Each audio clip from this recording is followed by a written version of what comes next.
Hi friends, Deepavali அன்னைக்கு நான் குலோப்ஜாம் போட முடியல. அதனால் நான் 2 குலோப்ஜாம் பாக்கெட்டை போட்டு பால் ஊற்றி நல்லா பிணைஞ்சி வச்சுருக்கேன். சீனி பாவு காய்ச்சி வச்சுருக்கேன் ஃப்ரெண்ட்ஸ், காய்ச்சிக்கிட்டு இருக்கேன்.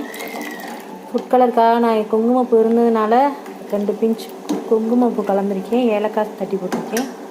இப்போ சீனி பாவு காய்ச்சியாச்சு. குலோப்ஜாம் பொரிக்கும்போது காட்டுறேன் ஃப்ரெண்ட்ஸ். இப்போ பாருங்கள் ஃப்ரெண்ட்ஸ், நான் ஒவ்வொரு உருண்டையாக எடுத்து எண்ணெய் காஞ்சிருச்சு, பொரிச்சுக்கலாம்.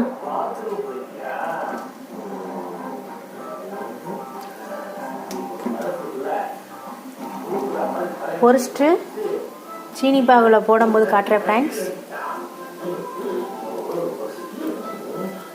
பாருங்கள் ஃப்ரெண்ட்ஸ், நல்லா பொரிச்சாச்சு. இப்போ நம்ம சீனி பாவில் போட்டுக்கலாம்.